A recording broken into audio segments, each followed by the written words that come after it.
Welcome to Creepypasta Theater, a show where we explore the strange world of creepypasta and urban legends. Join us as we hear tales best left untold, travel roads best left unexplored, and see sights best left unseen. Today's episode: The Backrooms.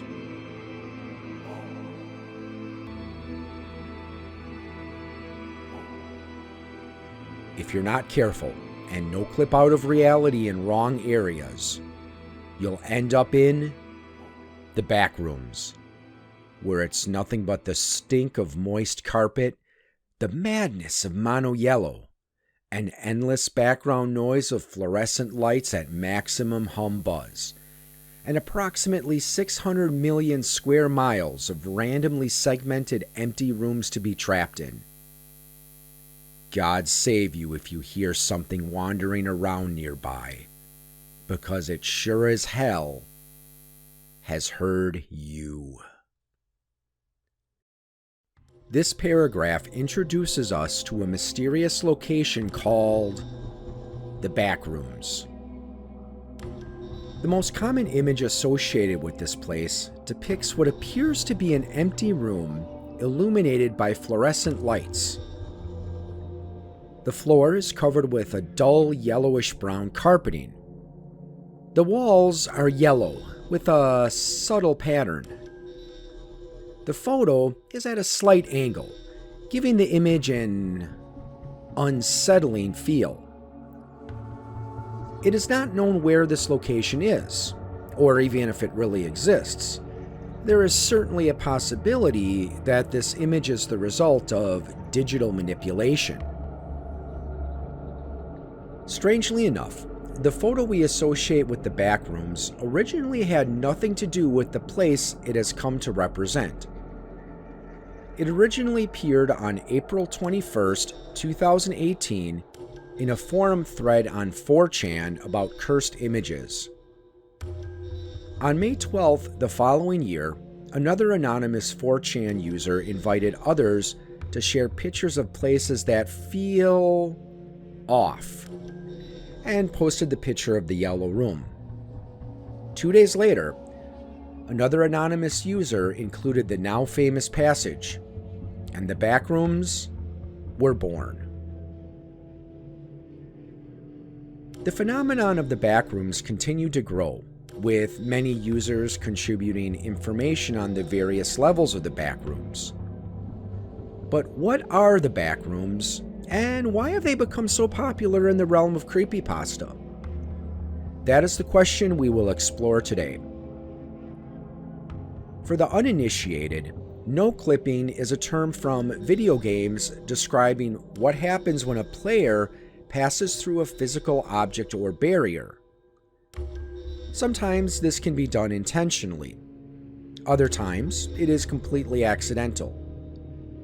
When it does happen, a player might find himself able to reach areas that he would otherwise not be able to reach, or he could find himself falling in an endless void.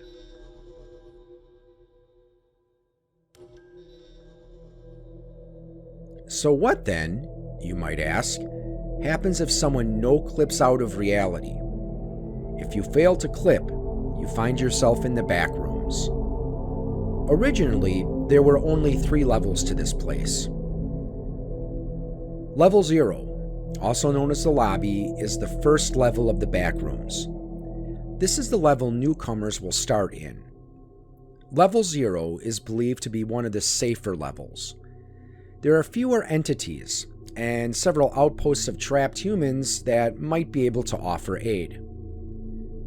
The biggest threat here is perhaps the madness brought on by isolation, and those who succumb to the madness will eventually become a creature called an insanity. Level 1 is said to be similar to Level 0, though the walls are often painted concrete and the floors can be made of tile, pavement, or even grass.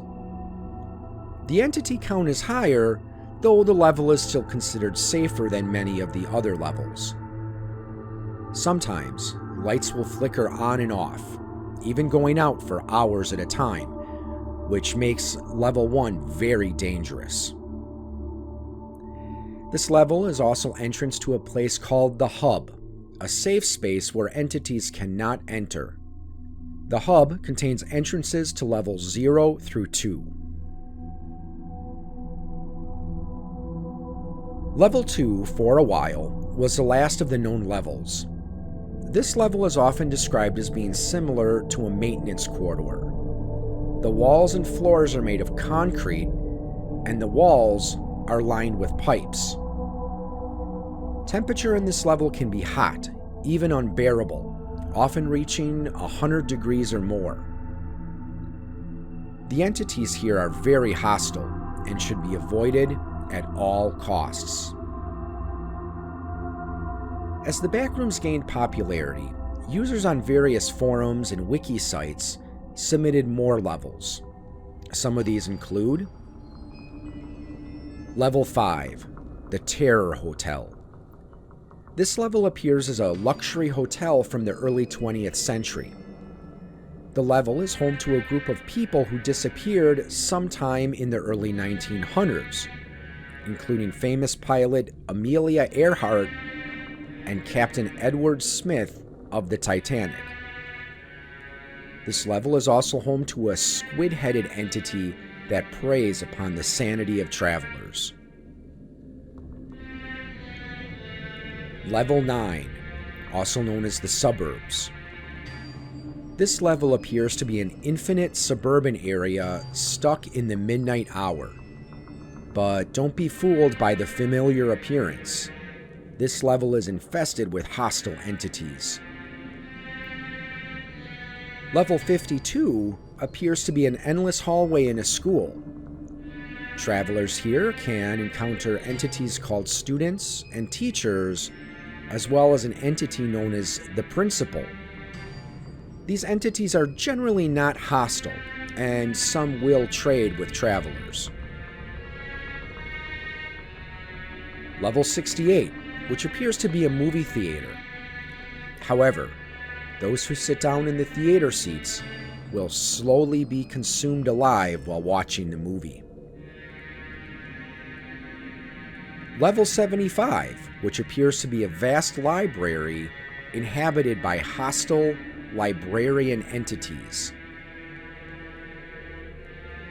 Level 105 is a relatively safe level that resembles a Gothic cathedral. And then, there is the extremely dangerous fun level. Whoops! Did I say dangerous? I meant safe. Come join us on the fun level. We have cake, and cookies, and ice cream, and party favors. Join us. We'll have so much fun together. So as you can see, fans of the Backrooms have created a variety of levels. Some strange, some lighthearted, and some mysterious. But the fandom has not limited itself to just levels. They have also created many different items, entities, and organizations that can be encountered here. As we move on, let's ponder why the Backrooms may have gained so much popularity in the short time they've been around. Some people have compared the Backrooms to a liminal space or a heterotopia. So let's take a look at these two terms and explore what they describe. A liminal space is often described as a place of transition. It comes from the term liminality, which is the feeling of disorientation that can occur during a rite of passage.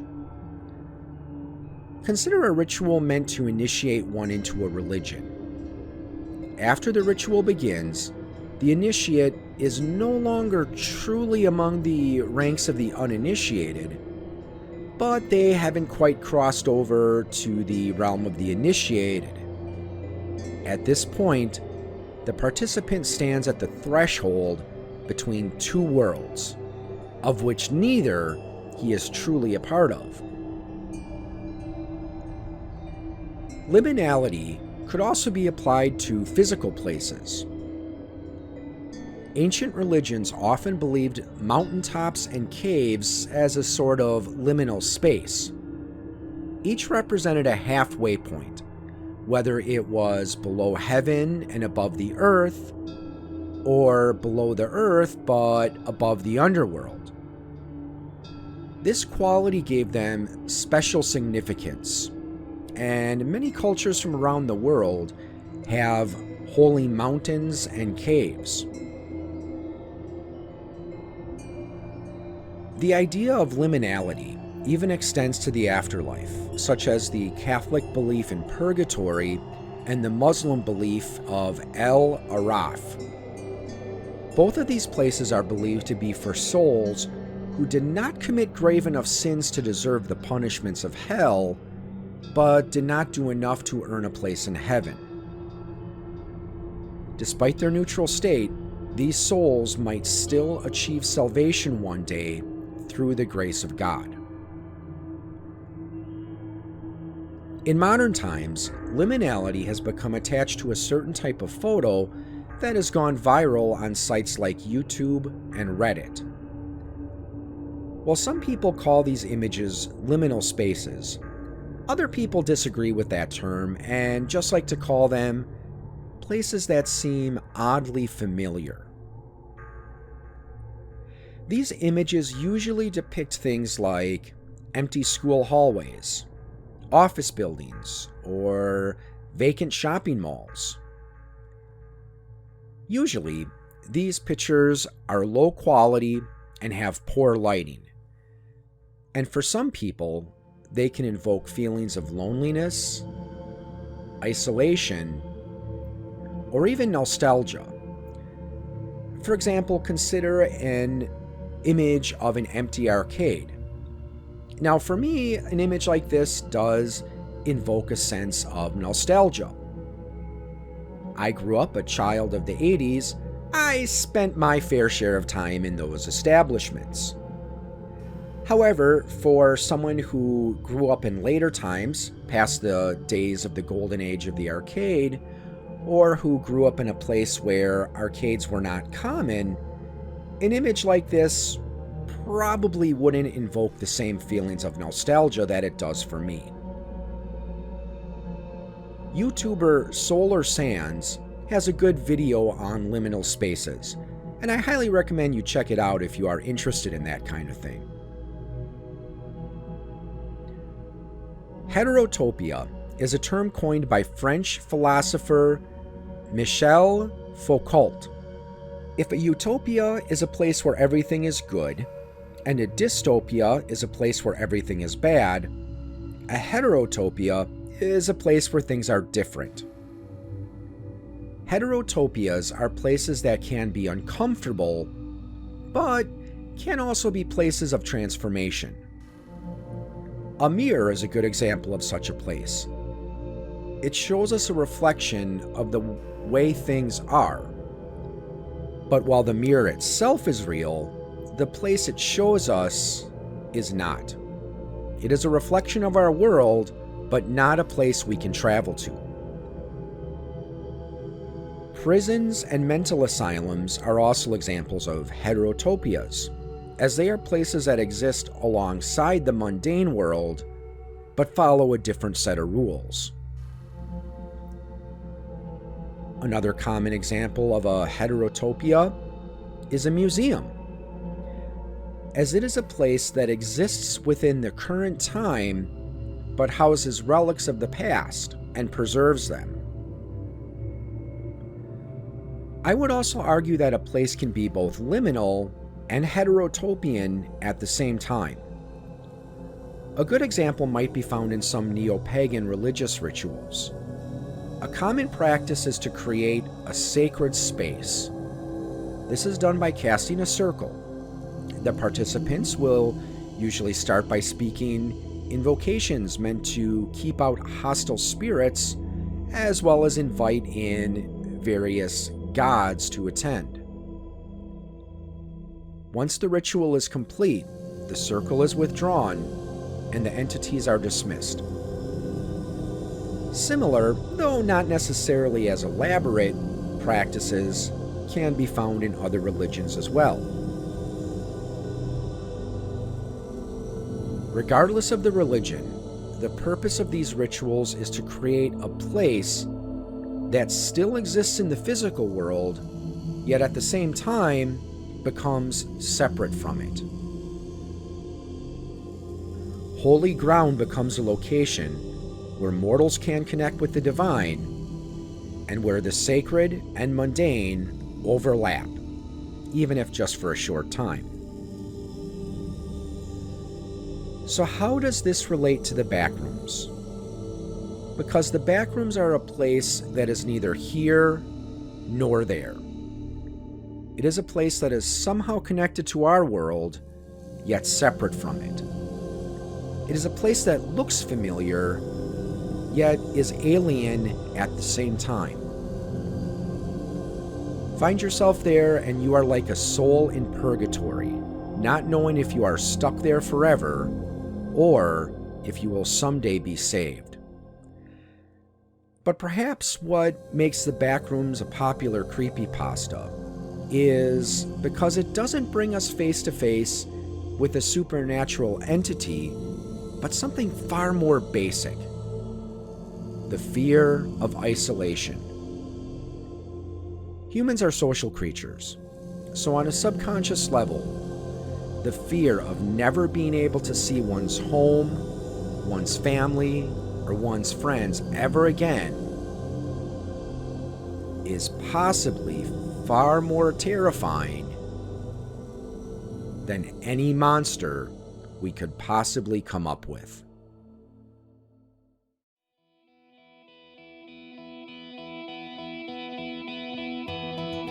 You have been listening to a production of the Eclectic Media Project. Please check us out on the web at www.eclecticmediaproject.com and on Podbean and iTunes. Find Scott and Chad on Twitter as well, at EMP_Scott and at ChadEMP. We are on Facebook at Eclectic Media Project. Visit our publishing arm at www.POIGamestudio and follow them on Twitter at POIGamestudio. Thank you, and we look forward to bringing you more thought-provoking and enjoyable content.